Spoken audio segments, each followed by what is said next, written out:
نعدم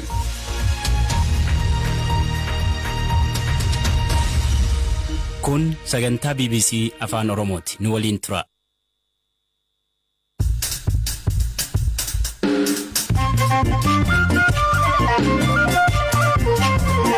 Akkamol tan dhaggeeffattoota keenya tamsaasni BBC Afaan Oromoo roobii galgalaa kallattiin isin bira ga'u eegaleera. Qabiyyee irraaf soneeffannee keessatti Keeniyaan bulchiinsa Marsabit kan Itoophiyaan waldaangeessu keessatti humna nagaa guddaa bobbaasu beeksisu. Marsabit Itoophiyaan waldaangeessiti naannoo badhaatuu hawaasa jabaatee hojjetuu fi nageenya jaallatu qabdi. Haa ta'u malee dhimma seenaan wal qabatuun yeroo dheeraaf rakkoo nageenyaa cimaatu jira. Saayintistii nama siyaasaa fi barreessaa Dr. Taaddasaa Eebbaa maaliin yaadatamu? 1989 kaasanii warra dhaaba kana dhaabata bilisummaa Oromoo ijoo ta'anii gaggeessan keessaa nama tokko turan jechaadha. Tapha Champions League galgala kana oduu odeeffannoo biroos qabnaa hirphaa gammachuu isiniif dhiyeessaa amma xumuraatti nu hordofaa.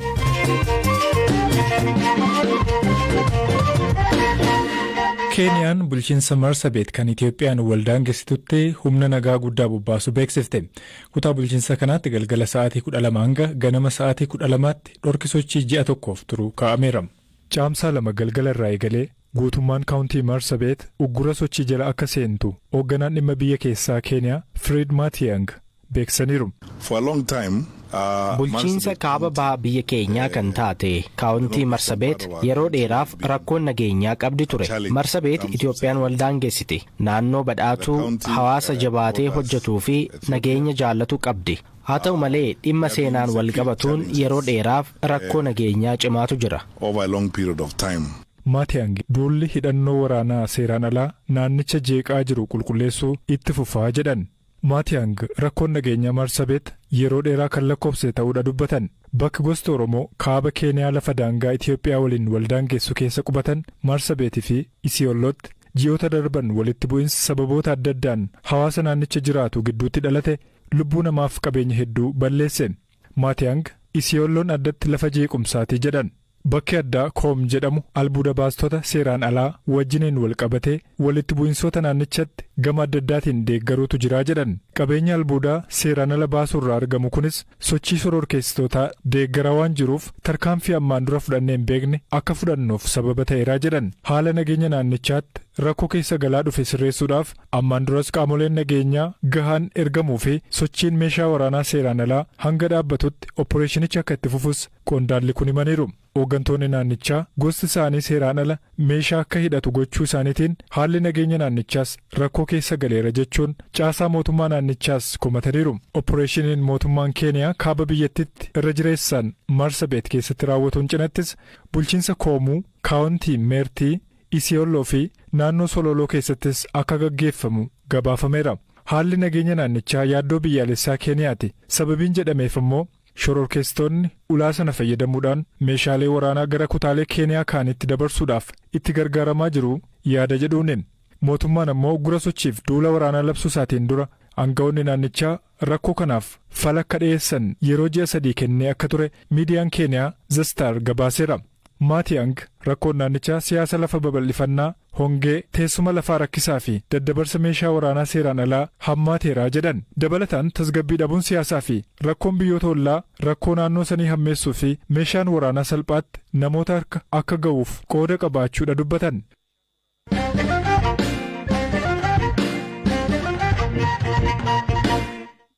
Ji'oota 18 oliif mootummaa federaalaa wajjiniin lola keessa kan seene TPLF maatii ijoolleen isaanii waraana hin deemne hidhaa akka jiru maatiin BBC'tti himane. Waraana irratti hirmaachuudhaaf fedha waan hin qabneef kanneen maatiin isaanii jalaa hidhamuu dubbatan keessaa tokko kan ta'e dhalataan Tigraay miseensa maatii isaanii 2 carraan akkanaa akka isaan quunname himaniiru. Dargaggoon maqaanaaf dhoksaa jedhe tokko yoo xiqqaate maatii tokko keessaa namni tokko waraanatti ergamuu qabaa seerri jedhu jira jechuun dubbata. Miseensa paartii mormituu naannoo Tigraay keessaa tokko kan ta'an obbo Kibroon Bariheenis waan wal fakkaataan isaan quunnamu BBC'tti dubbatan. Obboleettiin isaanii quxisuun waraana seenuudhaaf fedhii waan hin qabneef haati isaanii kaadiroota TPLF'n hidhamuu BBC'tti dubbata. አጋጣሚ ኮይኑ ቀሚና ክብል ዝደወለ ቤተሰብ ነይሩ ያው ጉዳይ ዓዲ ከረጋግጽ ተለቁት አሲራ ምዃና እዩ ነጊሩኒ akka carraa maatiin beelofneerraa jedhanii naaf bilbilanii ture achumaan haala jiru yeroon qulqulleeffadhu haati kiyya hidhamuu ishee natti himan baay'ee nama gaddisiisa wantan hin eeginidha haadha koo waan taateef osoo hin taane uummanni Tigraay beelli gudeedamuu fi gidiraan biroon dararamuun isaa gahaa osoo hin jedhamiin amma immoo kaadiroota kan kootii jedhaniin akkas rakkachuun isaanii na gaddisiisa mana keenya hundi isaanii godaansarra jiru obboleettii koo ganna 18 qofaatu jira obboleettiin koo maaliif qabsoo hin seennee jedhaniit hidhani mucaan hin duulu yoo jedhe maatii dhukkubsate osoo nafiin hidhamu haalli itti mana murtiitti dhiyaatan osoo hin jiraatin namootni baay'een mana barumsaa keessatti hidhamanii jiru. Zgadade awoo haa beessab yemmuu kamsalki zalloom. Jiraataan biraan BBC'n dubbise amma naannicha keessa rakkoo hedduun akka jiru himuudhaan kanneen keessaa maatiin ijoollee isaanii duulaaf akka ergan dirqisiifamuun tokko ta'uudha himama. Ijoolleen duula waraanaa seenuu yoo didan bakka isaanii abbaa yookiin immoo miseensa maatii birootu hidhamaa jedhama. Yoo xiqqaate maatii tokko keessaa namni tokko waraanatti ergamuu qaba seerri jedhu jira jechuun dubbateera dargaggoon kunneen. TPLF gama isaatiin deebii kenneen kanaan dura ijoolleen maaliif duula hin seennee jedhanii hidhuun tureera. Amma garuu kun dhaabbateera jechuun hime. Itti gaafatamaan biiroo dhimma alaa Tigraay Profeesar Kindee Gabrahiyoot akkas jedhan. Milkitaat neerum waliin sir ምክንያቱን የለም. Wantootni akkasii sadarkaa kaadirootaatti mallattoon isaa akka mul'ate ta'us maatii haala kanaan hidhuun garuu hin jiru. Sababni isaas namootni fedha isaaniin qabsaa'u. Mootummaan himannaa kana yeroo dheeraadhaaf humnoota Tigraay irratti dhiyeessaa ture. Deeggarsi namoomaa ergamullee hidhattootatu itti dhimma ba'aa jechuun mootummaan himatama.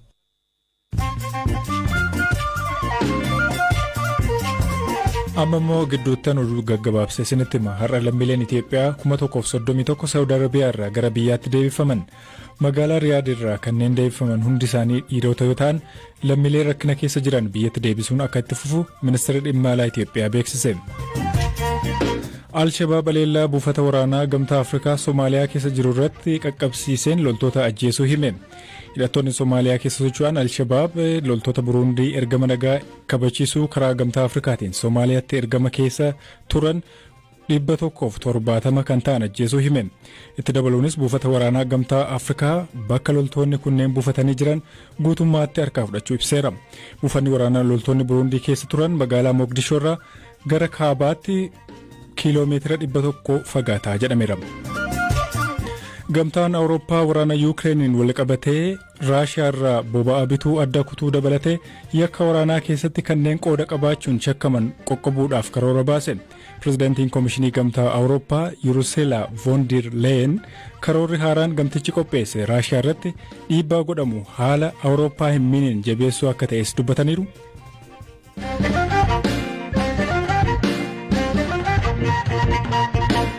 Maqaan barnootaa ittiin waamaman Dr. Taaddasaa Eebbaa ta'ulleen namoonni hedduun maqaa akka Dr. Fidoo fi Dr. jedhaniin isaan waamu. Gadaa Melbaa immoo maqaa masoo isaanii kan kitaaba ittiin maxxansanidha. Dr. Taaddasaan tibbana Ameerikaa Waashingtan DC keessatti du'aan addunyaa kanarraa boqotan. BBC'n seenaa iyyuu ogummaa hedduu qabu garuu hedduun hin leellifamne kana hiriyoota warra wajjin hin qabsaanii fi namoota biroorraa waan iyyaafate isiniif qindeesseera. Profeesar Indaashaw Baqqalaa Yuunivarsiitii Finfinneetti Profeesara Saayinsii Jeenetiksii yoo ta'an erga bara 1970 irraa eegalanii Dr. Taaddasaa wajjiniin hiriyaadha. Oduu hagaamaa jiraate Taaddasaan saayinsii keessatti he was one of the breakthrough visible person. Isa dhiisiitinuu were very visible.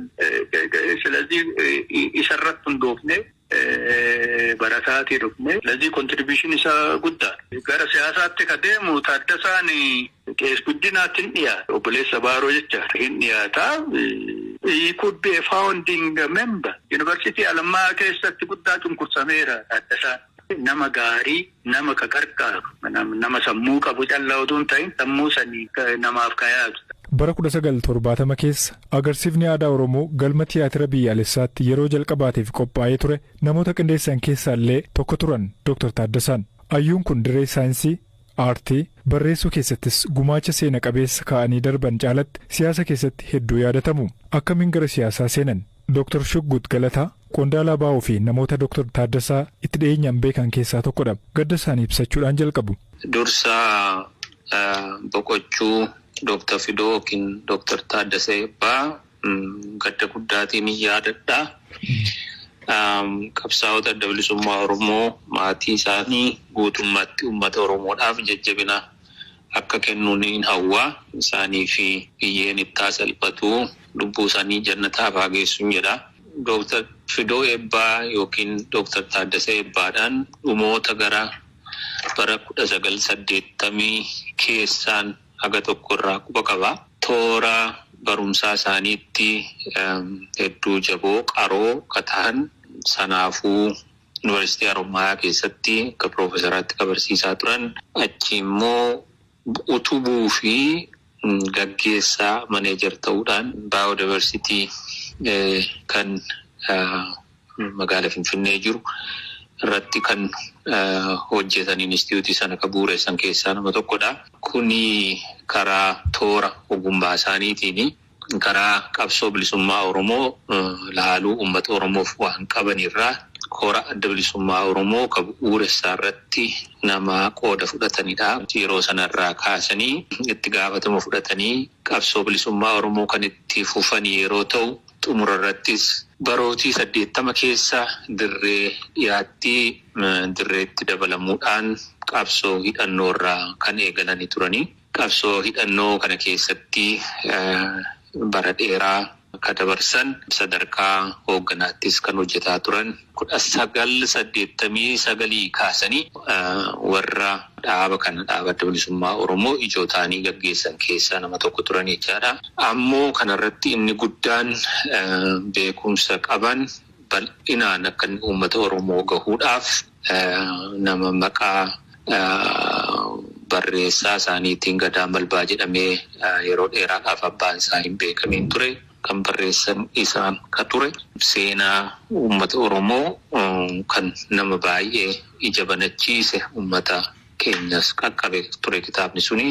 Dr. Taaddasaan kan dhalatan lixa Wallaggaa naannawaa Najjootti yoo ta'u barnoota isaanii kan sadarkaa duraa magaalaa Najjootti baratan. Barnoota sadarkaa lammaffaa immoo Jimmatti akka xumuran seenaan isaanii dhaabni ABO ibsa gaddaa boqochuu isaanii ilaalchisuudhaan baasee ni mul'isa. Digirii jalqabaa isaanii kolleejjii qonnaa Haramayaa kan amma Yuunivarsiitii Haramayaa jedhamurraa eebbifaman. Barnoota isaanii digirii lammaffaa fi sadaffaa immoo Yuunivarsiitiiwwan biyya Ameerikaa fi UK'tti baratan.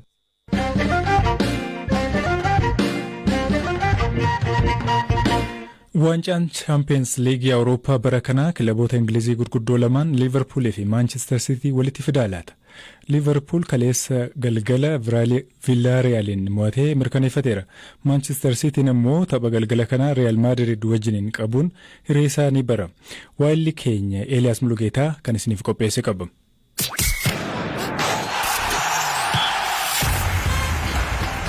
Liverpool tapha Champions League Awurooppaa walakkaa xumuraa irratti Villarreal waliin taphateen ga'umsa boqonnaa booda agarsiiseen irra aaneera. Liverpool tapha marsaa jalqabaan 2-2 injifatee ture. Tapha deebii kaleessa galgalaan ammoo Speen irratti olaantummaan waan harkaa fudhatamee fakkaatee ture.